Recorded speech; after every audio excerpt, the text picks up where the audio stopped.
So my name is Ole Nydal. I'm from Denmark. I'm a Lama. I teach Tibetan Buddhism. And I'm from a lineage called Kamakaji, which is known as the yogi lineage of Tibetan Buddhism. The highest realization we can talk about in Buddhism, where subject, object, and action become one, where one is spontaneously and intuitively and effortlessly one with all things at all times and places, is called Mахамудра. And to get an idea of the depth and the meaning of these teachings and the thankfulness one should also feel from being connected with them, one can say that if one mainly practices through avoiding harm, which would be like a basic Theravada approach, then, even drinking from the stream where a bad man has drunk will bring some kind of negative influence. If one practices on the level of inner life, of compassion and wisdom, one can actually become enlightened in 3 countless kalpas, as it's called, which is also quite a lot. Even though one involves things like compassion and wisdom and so on, and deep teaching about the emptiness of all things, then still, one is not totally involved. The place one becomes totally involved is where the view is introduced. The view of the way things are. The view of the Buddha nature of all beings, of the pure essence of whatever is going on. Where this is involved, where this is brought in, then we can talk about quick enlightenment. Actually, the Buddha, practical as he was, taught different kinds of students. Those who wanted to get rid of their own problems, he taught basically about cause and effect. Those who wanted to benefit others, he taught about compassion and wisdom. But those who had developed so much radiance, so much power, quality in their minds, that they no longer saw the Buddha as a god or a person outside, but as a mirror to their own face, as something showing them the nature of that which was aware. Those people who could react with direct devotion because they found something that they knew intensely and very, very deeply, which they recognized as their own essence. To those people he then taught the way of identification, which today comes to us in 2 different ways. It comes in the one way to us, through the thing we call, through that which we call the formed approach, as the different Buddhas that one may meditate on, where actually, if one is mainly an anger type, one will meditate on the father tantras. If one is a desire type, one will meditate on the mother tantras. And if one is a confusion type, one will meditate on the non-dual tantras. But not only on the level of meditating on Buddha forms and using their vibration, their mantra to create an energy bridge between inside and out, and then dissolving in light and mixing it into oneself, but also on the level of formless awareness of mind's power, mind's ability and experience of its own nature. Here also we can talk about very different, very special teachings, which are the ones that in our school are called Mахамудра. Actually, there are different aspects, there are different ways that one can work with it. Even on the highest levels, where one is really convinced that the Buddha is not something else or somewhere else, but that he is that which looks through our eyes and listens through our ears right now. Even on the highest levels of awareness, we will still have different tendencies. Somebody will maybe be a desire type. And for that person who mainly has desire, it'll be the richness, the free play of the mind, the many pictures, and the experience, which is useful. It'll be like a person who learns best by swimming in the water. And if one is an anger type, there's more pride, more distance, and stuff like that. Good, one will follow the aspect called Mahāati or Dzogchen, which is actually in its true nature the same. There, it's not so much the richness of mind, you know, that interest is more the self-liberating quality. Wow, I got rid of it all again, free space and stuff like that. That's more for anger types. They will feel concentrated and open to that. And these two teachings, the Mahamudra and the Mahaachi, the Chakchen and the Dzogchen, actually involve all the qualities we have inside. They're like driving a very fast motorcycle down a curvy road. They're like falling deeply in love. They're something totally involving. Then there's also for the confusion types, there's the Umachempo, which it's called, you know, or the Madhyamaka, which is mainly head work, and gradually what was accepted in the head will begin to fall down into the heart and wherever else one experiences. So this is a much longer way. It takes a much longer time to get there like that. Actually, it's quite interesting that different Buddhist schools, Tibetan Buddhist schools, have followed different ones of these ways. For instance, our Kachi school follows Mahamudra.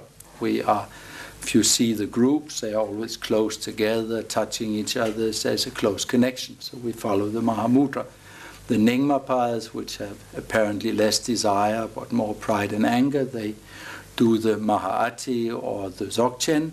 And the Gelugpas, you know, which are more a studying way and so on, go the longer way of intellectual analysis and so on. So one can actually see that these different types of people in different Buddhist schools are inspired by different ones of these directions. In the Mahamudra, it is a question of experiencing space as bliss, unbroken, unstopping, as constantly radiating into the world, as feeling as if you had two fingers in the plug and pulling all the energy of Sydney or San Francisco or Copenhagen or Berlin or whatever through your bones at that very moment. This is the essence of that, experiencing everything as totally fresh, new, playful, radiant, meaningful in every second, as every atom vibrating with joy kept together by love, you know, everything on the highest level of meaning and joy. This is what the Mahamudra is supposed to be. It's a state where we are totally fearless because we know that that which is looking through our eyes and listening through our ears is space, that it's not a thing, that it hasn't been born, that it cannot die, that nobody put it together, it cannot fall apart, but that this space in its true nature is indestructible and that one can really trust it. Then at the same time also, it's not just a dead space or a black hole or something like that, but one notices the richness, the possibilities, all the things that the mind can do, the freshness, many different qualities which appear, and they are manifested as joy. Actually, at this level, old age, sickness and death is just as interesting as youth, joy and love. It's just either form appears out of space or returns to space, but in both cases it shows the quality of what space is and has. And finally then, one also becomes kind. And one becomes kind because one cannot separate one's own happiness from that of others. But of course today, the way the world is, one has to be kind and smart, not kind and stupid. One has to be kind and do things that are useful in 100 years, and not just do things that are useful in a few years. And therefore today, you know, quite practically, the important thing for us all to do is to lower the population in the ghettos and the poor parts of the world. This is a real expression of kindness in the world today. It is the point which is going to mean if the world will be worth living in future lives, you know, or not. So kindness must not be stupid. Kindness must really be connected with, and it's very important, it must be connected with wisdom. But these three qualities, this fearlessness, joy, and active compassion, this is actually what the Mahamudra is all about and what we should try to reach.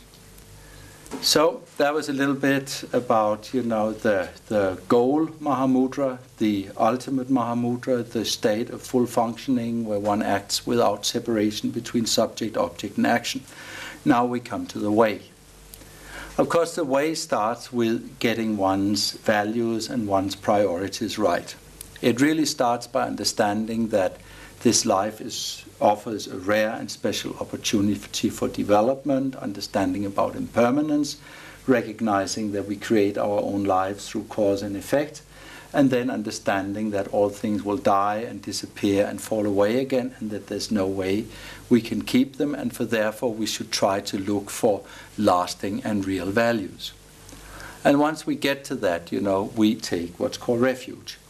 And refuge means really opening up, on the level of body, speech, and mind to perfection. Not as an outer God or an outer being or something else, but as a full realization of our own mind. And after this opening up process, we actually go into a way which is quite simple to explain, but many-sided in its number of methods. It's called in Tibetan Sunam Ditso, Yeshe Ditso. It's the building up of good actions and the building up of wisdom. The building up of good actions is basically trying in all things in life to do, think, and say that which benefits beings most, which creates the most use and happiness and so on for all beings. And on the level of insight, it's to develop the understanding that things are not personal, that we are not the target, but that cause and effect works, and that we ourselves are creating our lives all the time. That the world is like a great collective dream appearing out of everybody's karma, and that inside this collective dream everybody has like their own private dreams. Then, from a certain time, meditation becomes an ever deeper experience. More and more one's mind develops a quality to rest in itself, experience itself, and we go through these different stages which are called Chirim or Zogrim when you meditate on Buddha forms, which is called Shamatha Vipassana, or Shine Laktong when you look at the general principle of calming and holding the mind and developing wisdom and so on. And here gradually we go into ever deeper states where the mirror becomes more and more aware of itself through and behind the pictures, where the ocean is more and more felt through the waves coming and going there, where that which knows and understands and experiences more and more becomes unbroken and unstopping. And here, through this building up of good actions, removing negative dreams, opening more and more good dreams, we more and more get into states where this experience is very close, or where it actually happens to us. We go to states of mind where, where first we can rest naturally in what's there. I mean, we are basically so rich inside, we don't need to go anywhere. There's nowhere we have to go. There's nothing we have to do in any way. It's like having a house full of food and a very lovely boy or girlfriend. Why should you go out? You are so rich in yourself, you have everything in yourself, everything fits, you need nothing from anywhere. Then there is the next level, which is that where one stops being artificial, where one really discovers that what's actually happening right now is more fantastic and meaningful than anything one could even dream about. Yeah, anything one could even begin to fabricate in one's mind, right? That every atom is vibrating with joy, kept together by love, that everything is meaningful the way it is. That we don't need to die to go to a pure land, and we don't need to go anywhere else to meet Buddhas. We just need to polish our eyes, and then we'll see they're all Buddhas, and everything is a pure land. I mean, everything is already there. And then from that level, one goes into the level of, the highest level after the level of one taste, which was the third level where the experience is always there and not lost again. One goes into the highest level, which is that of just spontaneously doing what's in front of one's nose, never, without any kind of feeling of separation between subject, object, and action, and for the benefit of all. And here, for this Mahamudra, which is clearly the dream of everybody, whoever even got close to the state will not wish anything else. There is nothing better, finer, more meaningful. It is the ultimate. It's the best of all.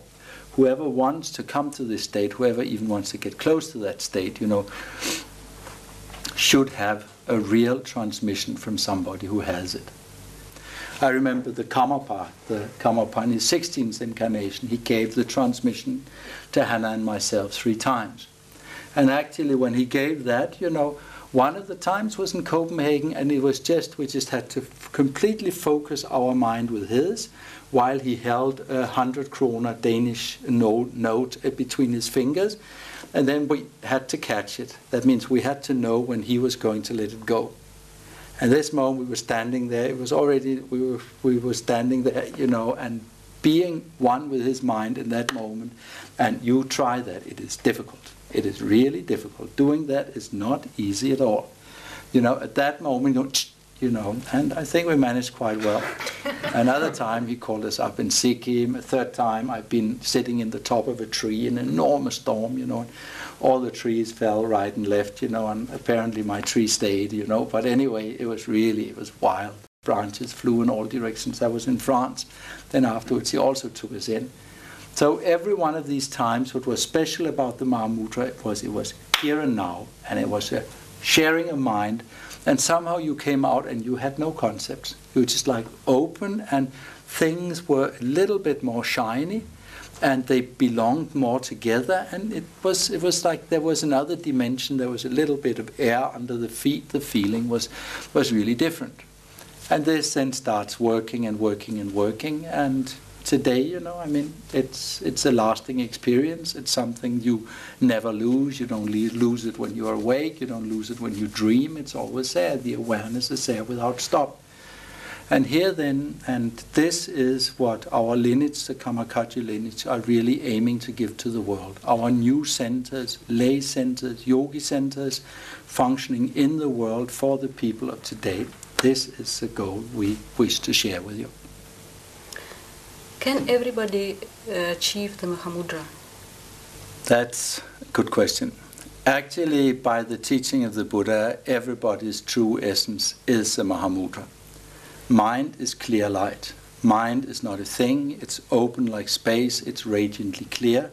It has no ending or stop or limit to it anywhere. And whenever mind recognizes its own nature, that is Mahamudra, that is Buddhahood, that is the whole goal. The amazing thing is that we've been here since beginningless time, every one of us, you know, and we know so many things about the outer world, the weight, the color, the smell, the size of everything. And if anybody asks us who is seeing the outer world, right, who is experiencing, who everybody is happening to, then they just look around for the person with the thickest reading glasses and hope that they'll answer because they think they're smarter than they are. But actually nobody really knows. I mean, it's amazing. That's why we compare the mind to an eye that can see everything but cannot see itself. The image that I think is very good to use in that connection is the ring and the hook.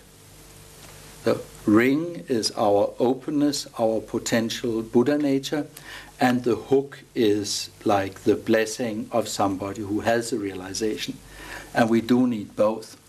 I know that in study lineages they talk as if it's enough you just learn the things and understand the things, but that will take, as they say, 3 countless universes, right? Kalpas, you know, it takes a long time. But if you can do, on the one side, we do our best. We work, we train, we do whatever we can, and then somebody hands down the experience of the Buddha, those unbroken lineages of transmission where the Karmapa that we have here is the main holder of them all. If somebody who holds his transmission and his experience then passes on the Mahamudra to us, then actually this realization can come very quickly. We have cases of people who recognize the nature of their mind in a single lifetime, having started with all kinds of heavy things in their youth. You know, they actually manage towards the end of their life to totally transform everything. So on the one side we all have the Buddha nature. On the other side, you know, then there has to be that blessing. And what I think, you know, is that actually the Western background that we all have, the transparency of our Western background, the things we learn, the critical abilities and all the other qualities that we have, that they are the finest basis for Mahamudra ever. What I often think when I look at people like all of you is that the Buddha would have been honored and glad to teach you. I mean, I am, of course, not knowing very much. I'm glad and honored, right? But even the Buddha would have been happy to have followers, listeners, you know, students, you know, like the people of the modern Western societies. with their freedom, with their independence, with their education, with their idealism, and with their honesty. I really think so. I don't think there have ever been finer students of the highest teachings in the world than the people in the Western cultures today who enter Buddhism. I think we are going to have a ball around the world. We are going to have levels of consciousness happening. We are going to have joys and powers and growth, like nobody can even imagine today. That's what I think. That's really what I think. So, wish us good luck, or joy, or joy.